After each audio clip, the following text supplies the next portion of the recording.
माँ जैसे एक बाग और बाप जैसे एक पहाड़।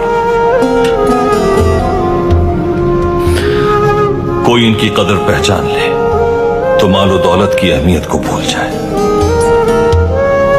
पैगंबर सल्लल्लाहु अलैहि वसल्लम ने फरमाया,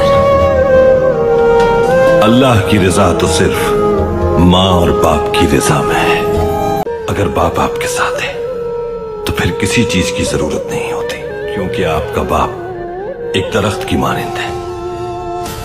फलदार ना हो तब भी वो साया देता है।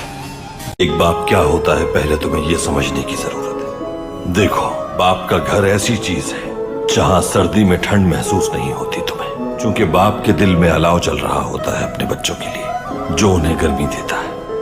क्या ऐसा घर जो एक बच्चे को तो गर्मी दे वो दूसरे को फरामोश कर देगा? आपने हमेशा हिफाजत की है बाबा, लेकिन डर ये है कि वो घर छिन न जाए। तुम 3 बेटे हो मेरे, अगर 3 से ज्यादा बेटे भी हो तो भी मेरी शफकत में कमी ना होती।